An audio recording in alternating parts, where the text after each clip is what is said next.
Okay. You will also get the recording versions. Okay. So don't worry about that. Anything else? I will start the class. पूछो पूछो कोई दिक्कत नहीं है आप लोग फ्रीली पूछ सकते हो. It's your platform. You can tell me. Hello. आप पूछ Yes. सकते हो कहाँ तुम. से हो सर? हाँ बोलो बोलो. आप कहाँ से हो?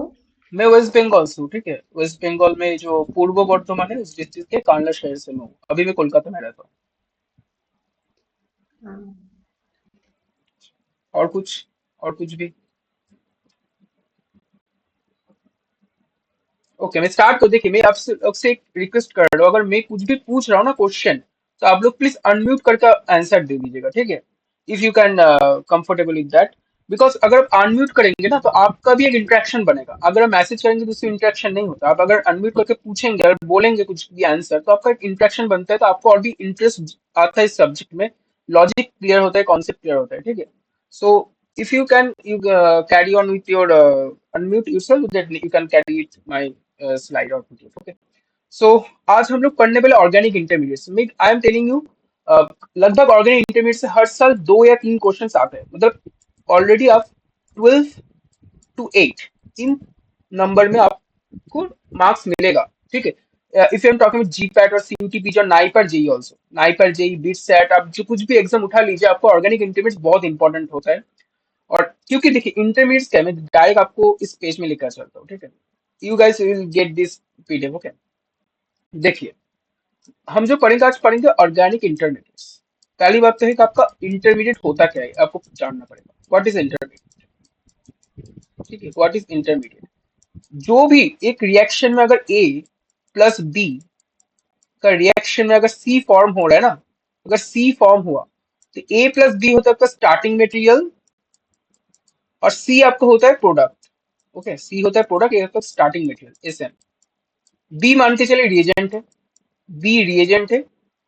ए आपका स्टार्टिंग मटेरियल है और सी आपका प्रोडक्ट होता है. लेकिन ये जो रिएक्शन में जो प्रोडक्ट फॉर्म हो इसके बीच में एक इंटरमीडिएट फॉर्म होता है दैट इज अनस्टेबल. मान के चलिए एक्स फॉर्म हुआ तो एक्स आपका हो जाएगा इंटरमीडिएट. ओके. इंटरमीडिएट. और अगर हो सके तो आप लोग पेज में लिख भी सकते हो आपके. ठीक है. इंटरमीडिएट फॉर्म होता है. ये इंटरमीडिएट फिर क्या होगा बताइए मेरे को.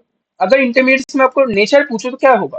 First it is unstable because ये रिएक्शन के बीच में बन रहा है तो ये अनस्टेबल हो जाएगा. Second highly reactive. Highly reactive. Second is highly reactive. ठीक है. Highly reactive. ओके. अब आगे आगे आप लोग को सारे पॉइंट्स क्लियर होते जाएगा. ठीक है. क्योंकि देखो ऑर्गेनिक केमिस्ट्री में सबको डर लगता है मुझे पता है. लेकिन अगर आपको समझ आ गया ना बेसिक तो बहुत इजी रहता है. बहुत easy. I am telling guys इतना अच्छा आपको लव हो जाएगा इस सब्जेक्ट से. इतना ज्यादा प्यारा सब्जेक्ट है. क्योंकि आपको पूरा लॉजिक के साथ खेलना है और यहाँ पर सबसे अच्छा नंबर मिलता है. सबसे अच्छा नंबर कट भी जाता है. ठीक है. So it is very important to understand this subject. पहली बात है आपको 3 चीजें सीखना है. मुझे बता सकते हो कैटन एनायन और रेडिकल. इन तीनों चीज के साथ आपको रूबरू होना है. आपको फैमिलियर होना है. ठीक है. इन तीनों चीज के साथ. तो अब मुझे बताइए कि कैटन का चार्ज क्या होता है. एनायन का चार्ज क्या होता है और रेडिकल का क्या सीन होता है. चल रेडिकल तो आपको पता नहीं रहेगा मैं बता दूंगा. लेकिन cation anion is very similar. आपका क्लास 10 या क्लास 12 में आप लोग ये सब सीख का है. ठीक है. तो आप बता पाएंगे कि कैटन का चार्ज क्या है एनायन का चार्ज क्या है. सो ये कैसे फॉर्म होते हैं मैं आपको बताऊंगा अभी. Can you tell me what is the charge of cation and anion. Anybody. कोई भी बताओ. कैटन और एनायन का चार्ज क्या होता है. Cation positive and yes negative. Yes yes. Very good. Cation का चार्ज होता है पॉजिटिव. एनायन का चार्ज होता है नेगेटिव. और रेडिकल में एक रेडिकल होता है बस एक electron which is unpaired. One electron which is unpaired. ये तीन जो मैं आपको बता दिया ना. तीन जो आपका एक्सप्लेनेशन बताए. तीन एक्सप्लेनेशन काफी है किसी भी चीज को समझने के लिए. लेकिन आप मुझे एक चीज बताइए कि कैटन का अगर पॉजिटिव चार्ज है तो कैथोड का चार्ज क्या होगा. What is the charge of cathode. देखिए आधे लोग को मतलब कैथोड या एनोड के बारे में मुझे पता नहीं रहता. मैं आपको बता देता हूँ कैथोड का चार्ज क्या होता है. एनोड का चार्ज क्या होता है. Anode they are all electrodes. Okay. If you are interested in analysis then it is very helpful. Cathode का चार्ज होगा नेगेटिव. नेगेटिव और एनोड का चार्ज होगा positive. That's why anode anions को अट्रैक्ट करता है, because anion contain negative charge, क्योंकि positive और नेगेटिव चार्ज के बीच में इंटरेक्शन होता है।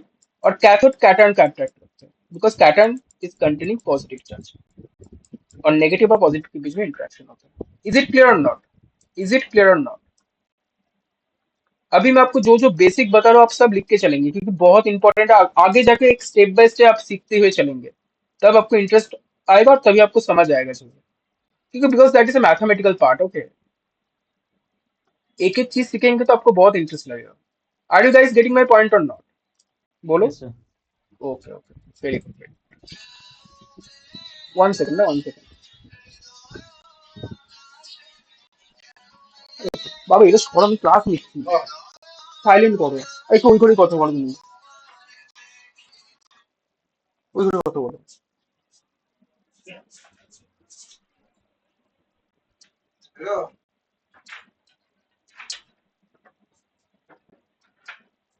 দরজাটা বন্ধ করে দাও। Yeah, sorry for interruption. Okay, it is a call from my father. Okay, हाँ। सो क्या बोल रहा था, कैथोड एनोड और आपका फ्री रेडिकल्स हो गया। अब देखो, आपको दो चीज सीखना है कि कैटन का फॉर्मेशन, कैटन और एनन जो है ना, that is very important actually. Cation और एनन का फॉर्मेशन कैसे होता है? Formation, I am telling out formation कैसे होगा, फॉर्मेशन। और एक रेडिकल का फॉर्मेशन कैसे होगा, रेडिकल। असल में हम रेडिकल को ना और एक चीज बोलते हैं, दैट इज फ्री रेडिकल बोलते हैं। अगर आप किसी बुक में जाएंगे तो वहाँ पे फ्री लिखा रहेगा, फ्री रेडिकल्स। ठीक है, इसका फॉर्मेशन कैसे होगा, अभी हम ये चीज सीखने वाले हैं। ठीक है, कैसे फॉर्म होगा, एक तो प्रोसेस होगा ना कोई भी चीज फॉर्म होने का। Right now we are going to discuss about that. Okay, तो आपको यहाँ पर दो चीज आपको सीखना पड़ेगा। एक है आपका heterolytic fission, heterolytic. Okay, heterolytic fission. Actually अभी मैं माउस यूज करके लिख रहा हूँ ना, तो इसलिए थोड़ा हैंड राइटिंग खराब हो रहा है, लेकिन आप अच्छे से देखेंगे तो आपको समझ आ जाएगा। ठीक है, एक होता है heterolytic fission. Okay, fission, please write down fission F A cleavage, ऐसा कुछ लिख लेंगे। ठीक है, फिशन एफ ए क्लीवेज। ठीक है, क्लीवेज। और एक होता है होमोलाइटिक। ओके, एक होता है आपका हेटेरोलाइटिक, एक होता है होमोलाइटिक। होमोलाइटिक क्लीवेज, ठीक है, तो फिर फिशन कुछ भी तो लिख लीजिए, फिर मैं बताऊंगा कि क्या होता है basically. If you guys have written then tell me yes by unmuting yourself.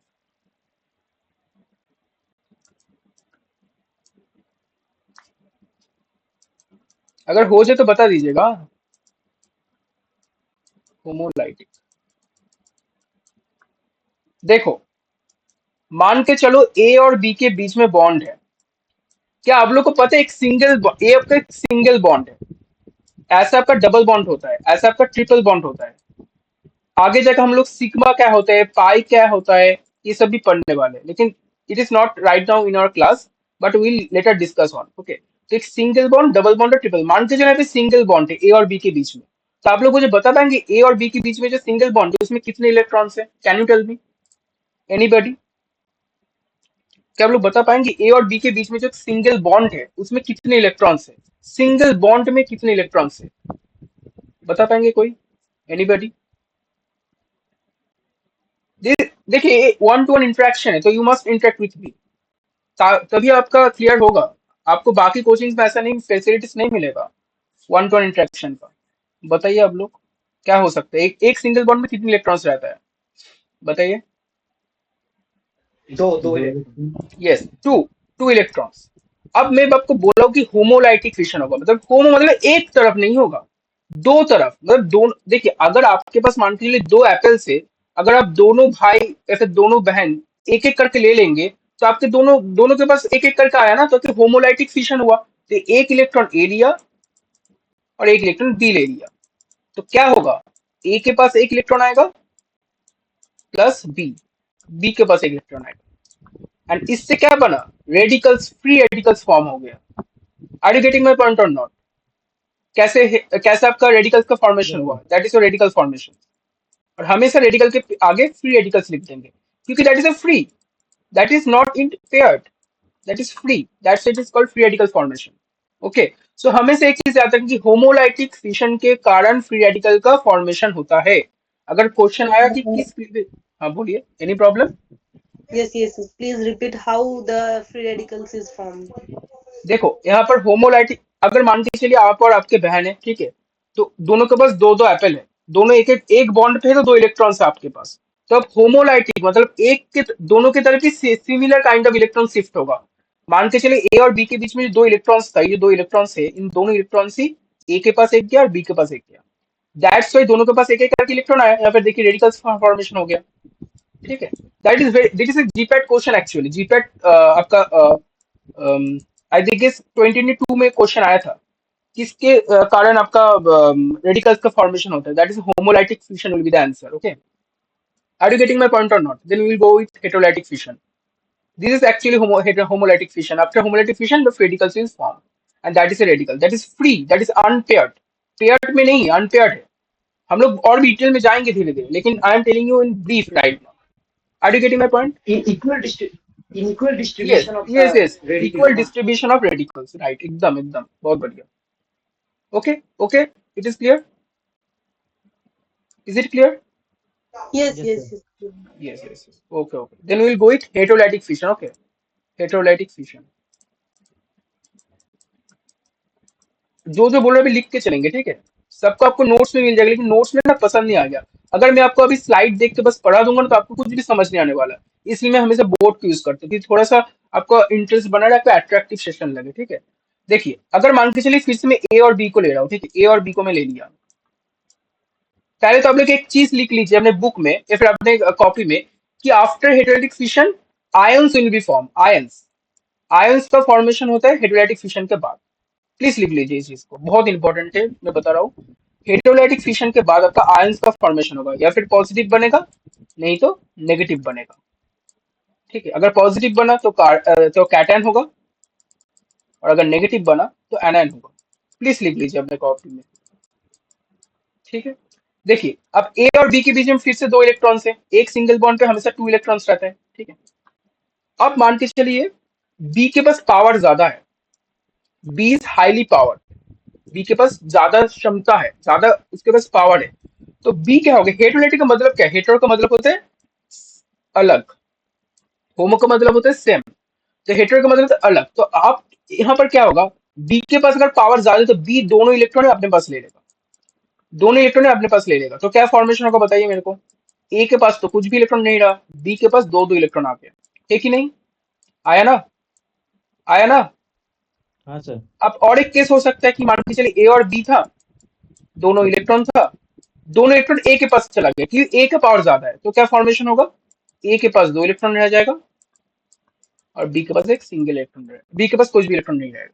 ठीक है, अब एक बात को हमेशा कॉपी में नोट करके रखिए, जिसके पास ज्यादा इलेक्ट्रॉन आएगा, जिसके पास इलेक्ट्रॉन शिफ्ट हुआ, उसके ऊपर नेगेटिव चार्ज, जिसके पास इलेक्ट्रॉन नहीं आया या फिर जिसने इलेक्ट्रॉन डोनेट किया, उसके पास पॉजिटिव चार्ज आएगा।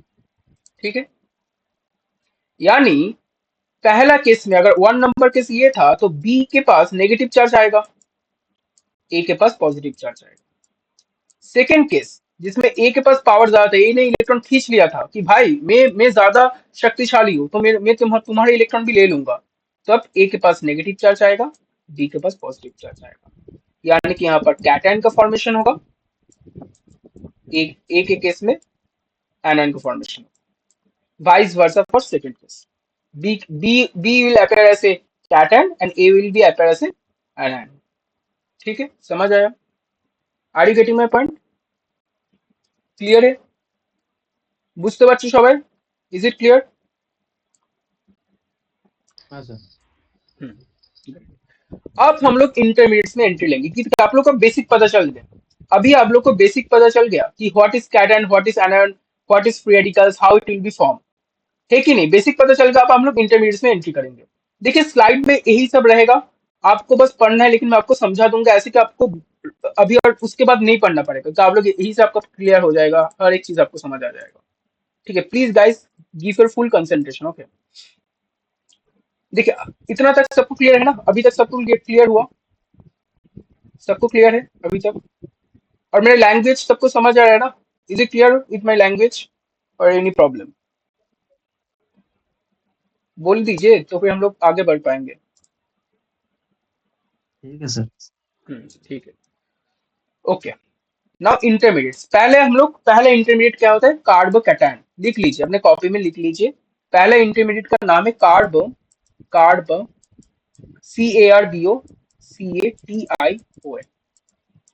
अब आप लोग मुझे बताएंगे what is the meaning of कार्बो and what is the meaning of cation. क्या होने वाला है इसमें? इसका केमिकल स्ट्रक्चर कैसा हो पाएगा? बताइए मेरे को। दो दो करके मैं बता दिया आप लोग को। एक कार्बो है और एक कैटन है। बताओ क्या हो सकता है इसका स्ट्रक्चर? कार्बो का मतलब क्या होता है? कार्बन, है कि नहीं? कैटन का मतलब क्या होगा? Positive charge. Simple simple. ठीक है। Next is your carb anion. हम लोग एक एक करके सब चलेंगे, ठीक है? हम लोग एक करके सब पढ़ने वाले। कार्ब एनायन, आप लोग मुझे बताओ इसका मतलब क्या होगा? बताओ आप लोग, क्या मतलब होगा इसका? क्या मतलब होगा? बोलो बोलो। देखिए, अगर आप लोग नहीं बोलोगे तो मैं पूछूंगा। मैं अपना ओपन करूंगी कौन कौन है क्लास में, फिर मैं पूछता रहूंगा सबसे। कार्बन को नेगेटिव चार्ज। यस, कार्बन के ऊपर नेगेटिव चार्ज होगा। Right, very good. कार्बन के ऊपर negative charge. Third, free radicals. बताओ क्या होगा? चलो इसमें और थोड़ा सा इजी कर दो। कार्बो फ्री रेडिकल्स बताओ। मतलब सी के ऊपर एक इलेक्ट्रॉन्स रहेगा जो कि अनपेयर्ड रहेगा, और दो चीज होता है that is carbene carbene and the fifth is nitrene. ये दोनों हम लास्ट में पढ़ेंगे, ठीक है? इन दोनों को हम लास्ट में पढ़ेंगे। अभी हम लोग ये तीन को क्लियर करेंगे पहले। ये तीन अब हम अभी ऐसे क्लियर करेंगे कि आप लोग को जीपैट तक अभी पढ़ना ही नहीं पड़ेगा। ये तीन से मैं अभी जो जो बोलूंगा, अगर आप सीख गए, अगर आप समझ गए, तो आपको कभी भी और पढ़ने की जरूरत नहीं पड़ेगा, ठीक है? क्योंकि ज्यादातर क्वेश्चन कार्बोकैटायन, कार्ब एनायन और फ्री रेडिकल से आएगा आपका, ठीक है? ओके, चलिए।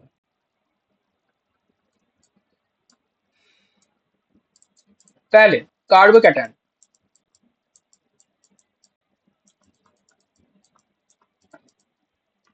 ओके, मतलब सी के ऊपर पॉजिटिव चार्ज है, सिंपल है।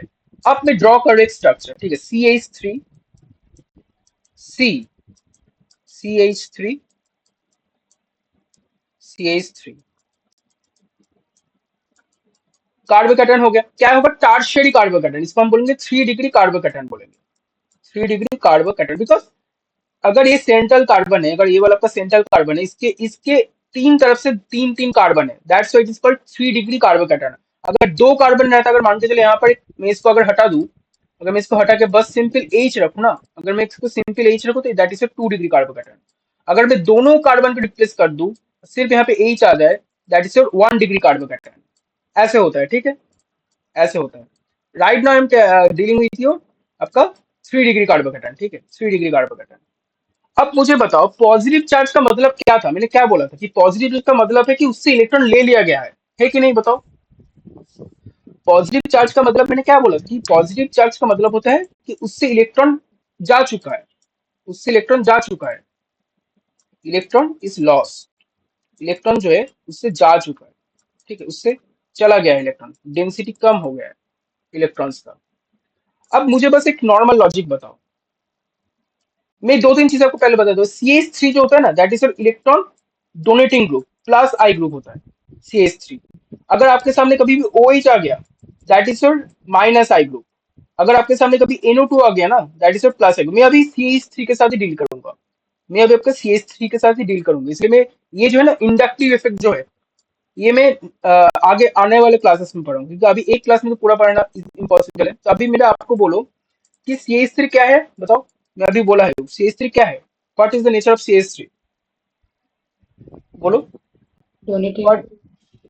डोनेटिंग ग्रुप, मतलब प्लस आई ग्रुप है। बस इतना मान के चलो, अब आपको समझना है। प्लस का मतलब कि आपसे इलेक्ट्रॉन चला गया है। अब आप सोचो, आपके पास पैसा था, आपसे कोई पैसा ले लिया, तो आप अभी अनस्टेबल है। क्यों? क्योंकि आपका फाइनेंशियल कंडीशन गिर गया है। तो आपको अभी किसका सपोर्ट चाहिए? बताइए मेरे को। जो पैसा देगा या फिर जो पैसा लेगा आपसे?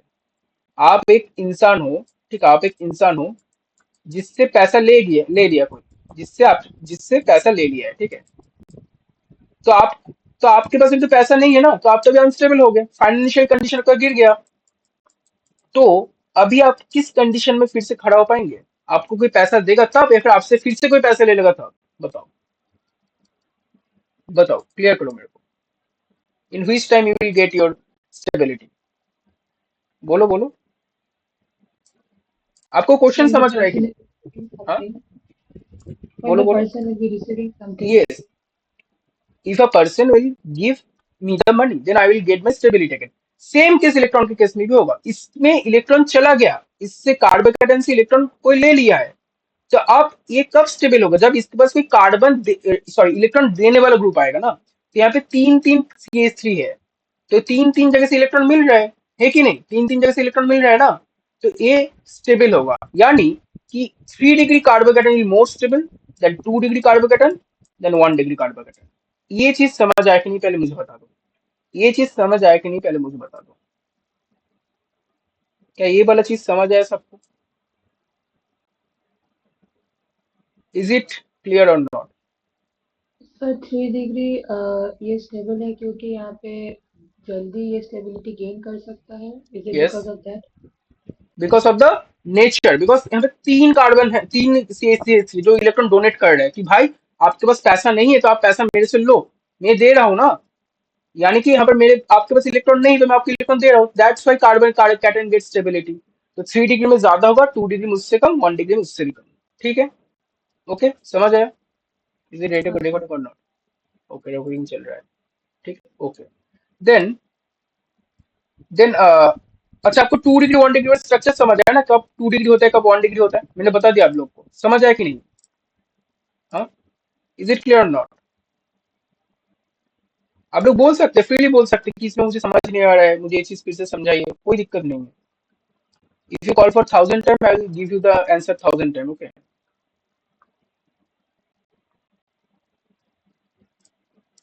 चलिए, आप होगा कार्बन एनायन, ठीक है।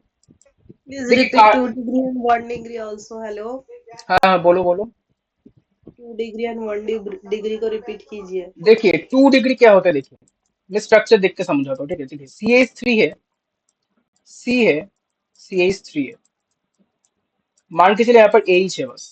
कि कार्बन का कितने वैलेंसी कितना होता है? कार्बन का 4 वैलेंसी होता है, मतलब 4 तो बॉन्ड बना सकता है ना। और यहाँ पर मान के चलिए पॉजिटिव चार्ज है, तो that is a central atom, central carbon. इसके साथ दो ही बस कार्बन जुड़ा हुआ है, that's why it is 2 degree. अगर तीन जुड़ा रहेगा तो 3 डिग्री, अगर एक जुड़ा रहेगा तो 1 डिग्री। ठीक है, क्लियर? अगर 1 डिग्री होगा तो बस सिंपल एक जुड़ा रहेगा, CH3 C पॉजिटिव, बाकी दोनों तरफ H रहेगा। ठीक है, क्लियर? 1 डिग्री 2 डिग्री वाला, यस बोलो। अब देखो क्यों मैं 3 डिग्री 2 डिग्री 1 डिग्री बोला। 2 डिग्री केस में बस दो ही जगह से उसको कार्बन आपका CH3 मिल रहा है जो इलेक्ट्रॉन डोनेट कर सकता है। 1 डिग्री केस में बस एक ही जगह से मिल रहा है। अब मान के चलिए आपके पास पैसा नहीं है, आप तीन जगह से पैसा ले रहे हैं, तो आपको ज्यादा स्टेबिलिटी जल्दी मिल जाएगा। आप दो जगह से पैसा ले रहे हैं तो आपको तब कम मिलेगा उससे कंपेरेटिवली 3 डिग्री से, और आप एक जगह से ले रहे हैं तो आपको और भी ज्यादा कम मिलेगा। क्लियर? इज इट क्लियर और नॉट?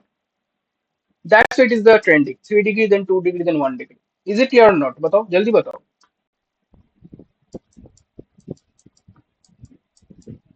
कार्बोकेटन सबको समझ आया कि नहीं? और एक चीज लिख लीजिए, कार्बोकेटन का और एक नेम होता है, that is a carbonium. Carbonium, it is also the name of कार्बोकेटन। जब भी आपको इयम दिख गया ना, कभी भी किसी भी कंपाउंड के पास अगर इयम दिख गया, नाइट्रियम, सल्फोनियम, तब मान के चल गए वो कैटन फॉर्म करेगा, पॉजिटिव चार्ज होगा उसके पास। ठीक है, it is a trick to identify. Okay, clear है? क्लियर है? कार्बोकेटन क्लियर है? सब क्लियर? Hello. Hello. हाँ हाँ, बोलो बोलो। I have a question. Actually, carbon has carbon 4 valency है ना कार्बन यस का. Yes yes yes. तो पॉजिटिव चार्ज एक हुआ. अगर हम 1 डिग्री को देखेंगे तो हाँ, पॉजिटिव चार्ज एक हुआ और दोनों साइड HH हुआ और एक साइड CH3 हुआ ना. हम्म। तो तीन हुआ ना. और एक जो इसका रहा हाथ, उसमें क्या होगा फिर? वो पॉजिटिव के लिए. वो तो देखो मैंने क्या बोला था, इंटरमीडिएट तो बीच में बनता है ना। अगर मान चलो मैं ये भी बता देता हूँ कैसे बना। मान के चलो सी सी सी, ये 3 डिग्री वाला कार्बोकेटन है, ठीक है, हाँ हाँ. इतना है। अब मान के चलो यहाँ पे Cl था, पहले Cl था, लेकिन Cl क्या है, Cl तो एक स्ट्रॉन्ग इलेक्ट्रॉन नेगेटिव एटम है ना, माइनस आई इफेक्ट शो करते, इलेक्ट्रॉन खींच लेगा। तो अब इलेक्ट्रॉन खींच लिया ना सारे, तब क्या फॉर्म होगी, इसके पास C के पास पॉजिटिव चार्ज आ गया, that is intermediate actually, highly okay unstable, वो बना है उस रिएक्शन के बीच में। ओके आगे ओके जाकर आप जब SN1 पढ़ेंगे ना, SN1 पढ़ेंगे, पढ़ूंगा मैं, E1 पढ़ूंगा, उस सब में आपका कार्बोकैटायन फॉर्म होता है। ठीक है, हाँ जो हाँ बोलो और बोलो। बॉन्ड जो ब्रेकिंग और बॉन्ड फॉर्मेशन सिमुलेटेड, जो बॉन्ड प्लीज। ब्रेकिंग और बॉन्ड फॉर्मेशन सिमुलेटेनियसली होता है। यस यस, आपका जब SN2 में होता है bond breaking and bond formation simultaneous, SN2 reaction में या फिर E2 में होता है। Intermediate intermediate. यस। हाँ और रुकिए, वहां पर ना कार्बोकैटायन नहीं बनता है SN2 में, वहां पर ट्रांजिशन स्टेट बनता है। कार्बोकैटायन बनते हैं SN1 में, और आपका E1 में बनता है, इसलिए वहां पे रीअरेंजमेंट का रिएक्शन होता है। ये आगे जाकर आप लोग को क्लियर होगा, लेकिन एक क्लास में तो ऐसा पूरा क्लियर नहीं हो पाएगा, फिर भी मैं कोशिश कर रहा हूँ जितना आपको इजीली बता सकूं। ठीक है, अभी कार्बोकैटायन पे फोकस करते, कार्बोकैटायन सबके पास, सबको क्लियर हुआ, कार्बोकैटायन थोड़ा सा समझ yes आया सबको। I mean this all are हाँ sir. intermediate I got it okay yes yes yes, it is intermediate, it will forming the between a reaction. ये okay प्रोडक्ट okay नहीं है, स्टार्टिंग मेटल नहीं, बीच में बन रहा है जो अनस्टेबल है, लेकिन जो नहीं, अगर नहीं बन के बनेगा तो प्रॉब्लम है। एक अगर एक केमिस्ट्री साइंटिस्ट को एक रिएक्शन के इंटरमीडिएट पता चलेगा, तभी उसको प्रोडक्ट पता चलेगा ना कि प्रोडक्ट क्या बन सकता है ना। अगर उसका हाँ पॉजिटिव चार्ज है तो इसका मतलब उसके पास इलेक्ट्रॉन का डेंसिटी कम है, तो एक न्यूक्लियोफाइल का अटैक कर पाएगा, एक न्यूक्लियोफाइल का अटैक करेगा। ठीक है, अगर नेगेटिव चार्ज हो वहाँ पे इलेक्ट्रोफाइल का अटैक करेगा।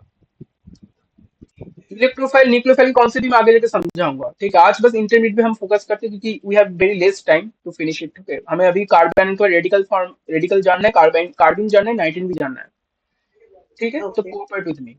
तो कार्बन में क्या होगा, C माइनस होगा। ठीक है, C माइनस मतलब कार्बन के पास माइनस चार्ज है। क्या मतलब है बताओ, उस टाइम पॉजिटिव था तो मतलब बता था, पैसा उसके पास कम था, पैसा लेना था उसको। अभी मान के चलो ऐसा है, CH3 है, CH3 है, मैं तीन स्ट्रक्चर ड्रॉ कर रहा हूँ। ठीक है, तीन स्ट्रक्चर में ड्रॉ करूंगा, एक 3 degree, it is your 3 degree, then 2 degree draw कर रहा हूँ मैं। सिंपल, आप लोग खुद से भी ड्रॉ कर सकते हैं, आप लोग भी अपने कॉपी में ड्रॉ कीजिए, तभी आपको प्रैक्टिस हो जाएगा। और एक ड्रॉ करूँ मैं 1 डिग्री। ठीक है,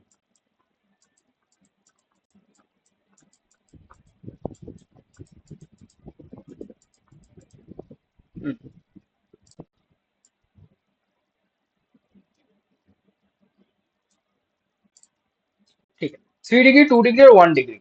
अब मुझे बताओ कि नेगेटिव चार्ज है, सब में नेगेटिव चार्ज है। ठीक है, सब में आपका नेगेटिव चार्ज है। अब मुझे बताओ नेगेटिव चार्ज का मतलब क्या है, मैंने बोला था नेगेटिव चार्ज का मतलब क्या है, तो इलेक्ट्रॉन ले लिया है अपना, वो इलेक्ट्रॉन ले लिया है किसी से, तो उसके पास इलेक्ट्रॉन का डेंसिटी ज्यादा होगा। ठीक है, बताओ।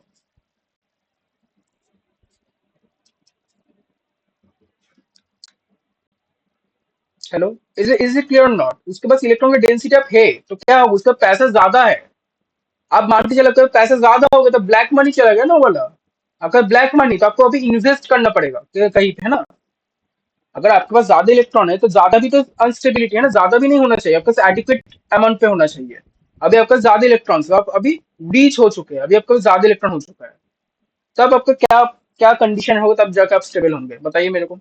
अगर आपके पास ज्यादा इलेक्ट्रॉन है, आपके पास ज्यादा पैसा है, तो आप कब स्टेबल हो पाएंगे। अब तो अभी भी अनस्टेबल हो गया ना, ज्यादा इलेक्ट्रॉन पाने के बाद, या फिर ज्यादा पैसा पाने के बाद। Get the electron when we लेने get के it बाद मतलब अगर कार्बन नेगेटिव जो है, आयन आपका जो कार्बन है, उसके साथ ऐसा कोई ग्रुप लगना चाहिए जो माइनस आई नेचर का होगा। सिंपल, जो इलेक्ट्रॉन विथड्रॉइंग ग्रुप होगा, not electron donating, electron withdrawing group होगा। मान के चलो अगर CH तो इलेक्ट्रॉन डोनेटिंग ग्रुप है, ये तो हाईली अनस्टेबल कर रहा है कार्बन आयन को। अगर मैं C के ऊपर CN लगा दिया, CN, NO2, या फिर आपका CL, Bri, हैलोजन कुछ भी लगा दूंगा, तो that will create stability in carbon ion. मतलब वो कार्बन का स्टेबिलिटी को बढ़ा रहा है। ठीक है, are you getting my point और not, are you getting my point और नॉट। नहीं सर, ये और एक बार समझाइए प्लीज। देखो, आपके पास ज्यादा पैसा है, ठीक है, आपके पास ज्यादा पैसा है, तो आपके पास कुछ ऐसा लोग रहना चाहिए आसपास जो आपसे थोड़ा पैसा ले ले। ठीक है, तभी आपका ब्लैक मनी व्हाइट मनी में आएगा ना। आपके पास तो एक्स्ट्रा अमाउंट पैसा हो चुका है, that is extra electron density. तो आपके पास ऐसा ग्रुप होना चाहिए जो आपसे इलेक्ट्रॉन ले सके, ना कि इलेक्ट्रॉन आपको दे सके। ठीक है, इसलिए कार्बन के केस में 1 degree will be more stable than 2 degree than 3 degree. ठीक है, देखिए 3 डिग्री में तीन यस तरफ सर कार्ब, मुझे 3 डिग्री 3 डिग्री में तीन तरफ कार्बन है। तो हाई इलेक्ट्रॉन देखिए इसके पास ज्यादा पैसा था, ज्यादा इलेक्ट्रॉन है, ऊपर से फिर से इलेक्ट्रॉन दे रहा है, तो आपके पास तो कुछ फायदा नहीं हो, आपको फिर से अनस्टेबिलिटी ज्यादा हो रहा है। 2 डिग्री में दो जगह थोड़ा कम मिल रहा है, 2 डिग्री में एक जगह दो जगह से मिल रहा है, तो आपको थोड़ा सा स्टेबिलिटी हुआ, थोड़ा सा अनस्टेबिलिटी कम हुआ। 1 डिग्री में सबसे कम, बस एक ही कार्बन दे पा रहा है, तो वहां पर और भी ज्यादा अनस्टेबिलिटी डिक्रीज हो रहा है। ठीक है, that's why 1 degree 2 degree and 3 degree in carbon and. Is it clear और नॉट? बताओ, इज इट क्लियर और not? Yes. Then we move to free radicals. Okay, बताओ कौन से बॉन्ड फिशन से फ्री रेडिकल्स का फॉर्मेशन हो रहा था? कौन से फिशन से फ्री रेडिकल्स का फॉर्मेशन हो रहा था? Homolytic. Yes, Homolytic. Homolyte free radicals.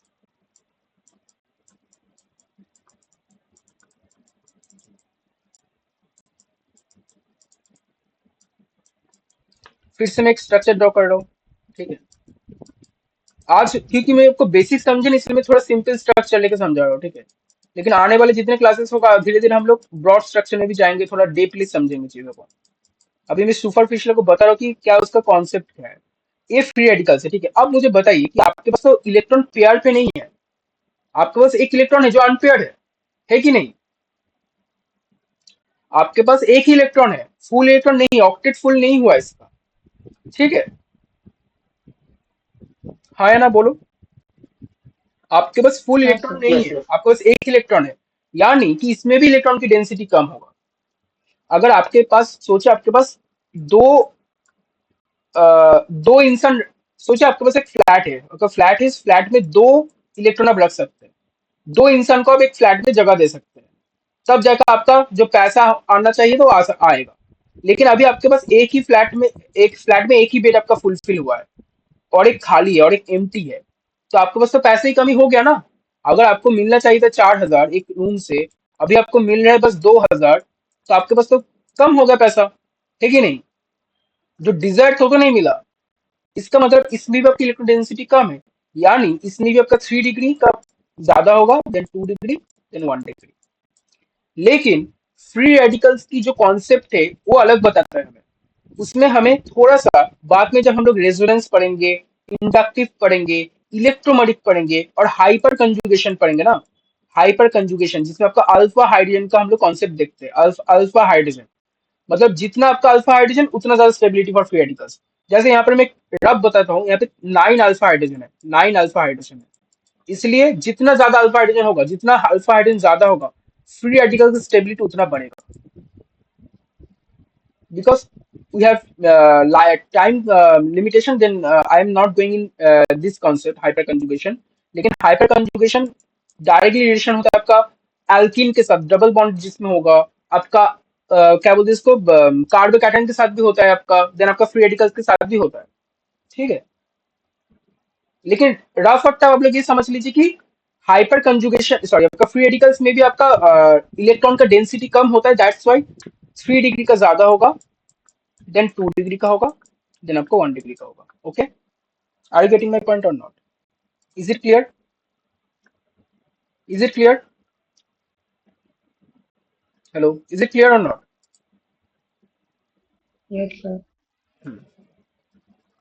देखिए आप लोग अनम्यूट करके पूछ लीजिएगा, कोई दिक्कत नहीं है, मैं आप जितना बार बोलेंगे उतना बार समझाऊंगा, लेकिन please unmute yourself then tell me, क्योंकि मैं अगर अभी मैसेज देखने जाऊंगा तो फिर लिंक टूट जाता है। ठीक है, इसलिए अनम्यूट करके आप पूछ सकते हैं। ठीक है, अच्छा, इसके बाद आपको मैं क्या बोला था, कार्बिन और नाइट्रेट।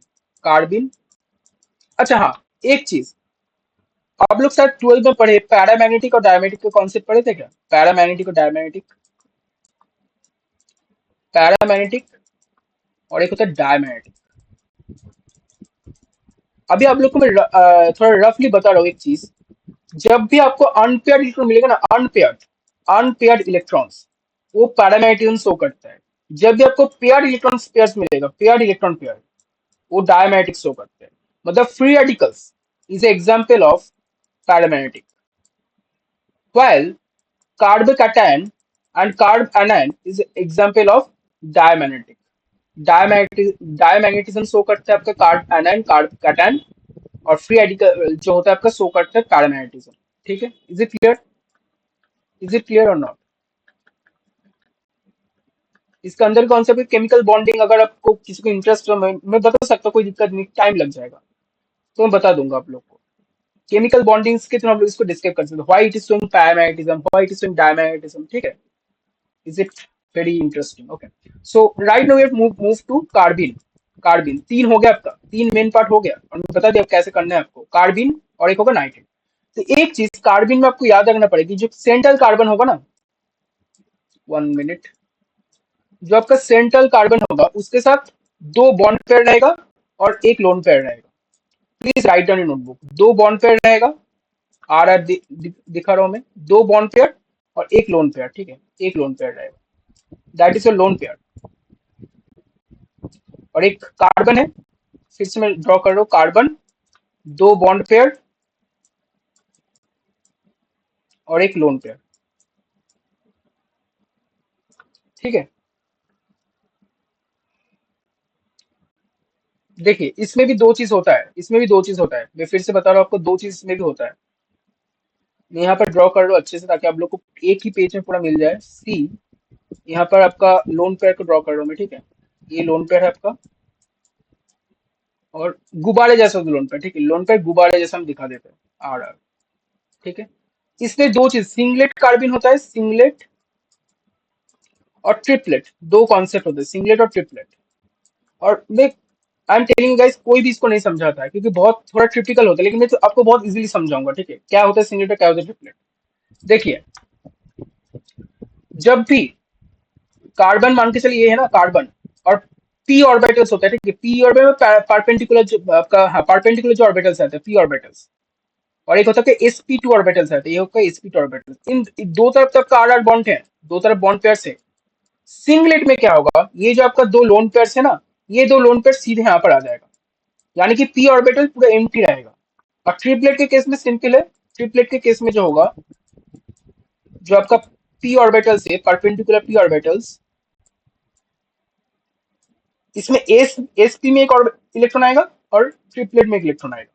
इसे अनपेयर्ड अनपेयर्ड इलेक्ट्रॉन रहता है आपका ट्रिपलेट के केस में, यहाँ पे पेयर्ड रहता है। देखिए यहाँ पे पेयर्ड है, यहाँ पे अनपेयर्ड है, देखिए अच्छे से। तो आप लोग मुझे क्वेश्चन का आंसर दीजिए, पैरामैग्नेटिज्म कहाँ से होगा, सिंगलेट में या ट्रिपलेट में, बता दीजिए मेरे को, तब मुझे पता चलेगा आप लोग को समझ आ रहा है। सिंगलेट में पैरामैग्नेटिज्म होगा या ट्रिपलेट में, किसमें डायमैग्नेटिज्म होगा, किसमें पैरामैग्नेटिज्म होगा, बता दीजिए मेरे को। एनीबॉडी, किसमें डायमैग्नेटिज्म होगा, किसमें पैरामैग्नेटिज्म होगा, बताओ। Triplet paramagnetism. Yes yes, very good very good. Paramagnetism for triplet, diamagnetism for singlet. ठीक है, और एक है आपका नाइट्रिन। ओके, और एक आपका नाइट्रिन, मैं इसको यहाँ पर बस समझा देता हूँ। प्लीज आप लोग लिखते चलेंगे, ऑर्गेनिक केमिस्ट्री जितना आप लिखेंगे, जितना आप समझेंगे, उतना ही आपको काम आने वाला है। या तो आप समझ लीजिए बहुत अच्छे से, फिर आपको फिर लिख लीजिएगा, नहीं तो आप लोग को लिख के समझना पड़ेगा। जितना आप बोलेंगे मैं उतना समझाऊंगा, कोई दिक्कत नहीं उसमें। नाइट्रिन, नाइट्रिन का मतलब देखो एन है ना, तो एन है मतलब नाइट्रोजन तो आएगा। अब नाइट्रिन और कार्बन में इतना फर्क है, नाइट्रिन में बस एक ही आपका बॉन्ड पेयर रहता है, एक बॉन्ड पेयर, दो लोन पेयर रहेगा। आपका दो लोन पेयर रहेगा नाइट्रिन में। इसमें आपका दो कॉन्सेप्ट, सिंगलेट और ट्रिपलेट, एक आपका होगा सिंगलेट, एक आपका होगा ट्रिपलेट। अब देखिए, फिर से मैं ड्रॉ कर रहा हूँ, नाइट्रोजन में बॉन्ड पेयर 8 है। अब दो पी ऑर्बिटल, दो sp2, यहाँ पर भी सेम ड्रॉ कर रहा हूँ, R फॉर N, दो पी ऑर्बिटल, दो sp2। ठीक है, अब देखिए सिंगलेट में फिर से क्या होगा, दो दो लोन पेयर था ना, दो दो लोन पेयर था, तो sp2 में पूरा आ जाएगा। ये जो दो लोन पेयर था, ये जो दो लोन पेयर था, ये दोनों यहाँ पर आ गए। और लेकिन जब ट्रिपलेट होगा तब देखिए, यहाँ पर तो दो ऑर्बिट, यहाँ पर दो इलेक्ट्रॉन रहेगा, एक sp2 में, बट यहाँ पर जो दो इलेक्ट्रॉन रहना चाहिए था, वहां पर एक आएगा और पी ऑर्बिटल में एक आ जाएगा। तो आप मुझे फिर से बताओ कि ट्रिपलेट में पैरामैग्नेटिज्म होगा और सिंगलेट में क्या होगा, किसमें डायमैग्नेटिज्म किसमें पैरामैग्नेटिज्म से होगा। ये जीपैट का ही क्वेश्चन है, पूछ रहा हूँ, ये जीपैट का क्वेश्चन है एक्चुअली। बताओ। Triplet of paramagnetism. Yes, very good. और इसमें डायमैग्नेटिज्म, ठीक है, डायमैग्नेटिज्म से होगा, ठीक है। अच्छा, और एक चीज जो आपको बताना चाहिए मेरे को, वो है आपका हाइब्रिडाइजेशन, ठीक है। लेकिन क्या है ना, hybridisation itself is a chapter. मतलब आपको मुझे समझाना पड़ेगा कि सिग्मा बॉन्ड क्या है, पाई बॉन्ड क्या है, देखिए सिग्मा क्या होता है, पाई क्या होता है।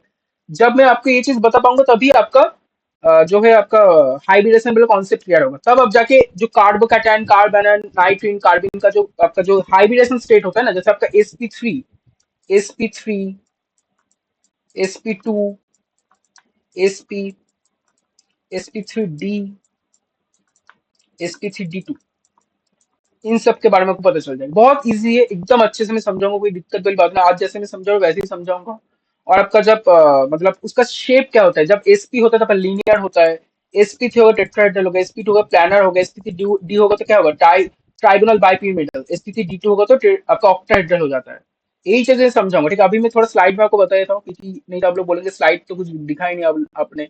स्लाइड दिखा देता हूँ थोड़ा, जो जो मैं पढ़ा बस वही सब चीजें। देखिए, negatively charge carbon, nucleophilicity for carbanions, मैं आपको बोला था कार्बन में नेगेटिव चार्ज रहता है। स्टेबिलिटी फिर से देखिए, प्राइमरी होगा, सेकेंडरी होगा, देन टर्शियरी होगा। यानी कि ये सब चीज बोलने से कोई फायदा नहीं होगा, मैं आपको समझा दिया क्यों होगा। जनरेशन एग्जांपल सिंपल है, ये सब चीज पढ़ लीजिएगा आप लोग। देन देखिए यहाँ पर फ्री रेडिकल्स, फ्री रेडिकल्स कैसे होता है, देखिए कैरेक्टरिस्टिक तो सेम होगा, हाईली रिएक्टिव, सारे इंटरमीडिएट हाईली रिएक्टिव होता है, ठीक है। स्टेबिलिटी भी उसमें सेम होगा, टर्शियरी पहले आएगा, देन सेकेंडरी, देन प्राइमरी। मैंने आपको बता दिया 3 डिग्री, देन 2 डिग्री, देन आपको 1 डिग्री होगा। देन जनरेशन, ये तो आपका देखिए होमोलाइटिक क्लीवेज, मैंने आपको बोला था होमोलाइटिक क्लीवेज और हेटेरोलाइटिक क्लीवेज के बारे में अच्छे से। एग्जांपल देख लीजिएगा, मैं आपको सब ये जो फिर से मेरे कार्बोकैटायन, कार्बेन, नाइट्रीन, कार्बिन फिर पढ़ूंगा धीरे धीरे पहले, क्योंकि जब हम मैंने फुल फेज क्लास स्टार्ट करेंगे तब पहले हम लोग ऑर्गेनिक केमिस्ट्री क्या होती है ये पढ़ेंगे, फिर आपकी इनऑर्गेनिक केमिस्ट्री क्या होती है, ये दो चीज पहले क्लियर करेंगे, फिर धीरे धीरे धीरे हम आगे जाएंगे। लेकिन आज मुझे एक टॉपिक पढ़ना था, इसलिए मैं ऑर्गेनिक इंटरमीडिएट्स को उठाया था, because that is very important actually. Critical chain reaction, ये सब चीजें मेरे को आपको रिएक्शन ड्रॉ कर करके बताना पड़ेगा, ठीक है। ये सब चीजें अभी इंपॉर्टेंट नहीं है अभी। कार्बिन्स देख लीजिए एक बार में, जो जो जो बता वो है कि नहीं। देखिए सिंगलेट होता है आपका जो paired, singlet is paired, triplet is unpaired, ठीक है, सिंपल है। जनरेशन तो सेम होता है एकदम, ठीक है। अच्छा, सीसीएल राइमर ट्रीमैन रिएक्शन में CCl2 बनता है, राइमर ट्रीमैन रिएक्शन, ये सब मैं आपको पढ़ाऊंगा, सब चीजें आपको क्लियर होगा धीरे धीरे। 1 क्लास में कभी चीज क्लियर नहीं होगी, लेकिन सब क्लियर होगा, ठीक है। ये सब चीजें इंपॉर्टेंट नहीं है। कार्बिन्स के लिए फिर से रिएक्टिविटी हाईली रिएक्टिव, सारे इंटरमीडिएट्स हाईली रिएक्टिव होता है, ठीक है, सारे इंटरमीडिएट्स। देखिए कार्ब बैलेंस, देखिए फैसिलिटेट CC बॉन्ड, ये सब चीजें इंपॉर्टेंट है। लेकिन सारी जो आप रिएक्शन पढ़ेंगे तो आपको पता चल जाएगा फ्री रेडिकल्स का फॉर्मेशन कैसे होता है। आपका हैलोजिनेशन, जो हैलोजिनेशन रिएक्शन होता है फ्री रेडिकल्स का फॉर्मेशन होता है बेसिकली, कार्बिन, नाइट्रीन, ठीक है। और कुछ है क्या प्रोडक्शन, ये सब इंपॉर्टेंट नहीं है, ये सब एप्लीकेशंस पढ़ने की जरूरत नहीं है। बाकी जो जो मैं आपको बोला वो कॉन्सेप्ट बहुत इंपॉर्टेंट था, concept is very very important, telling you, I am telling you guys, okay. Right now I am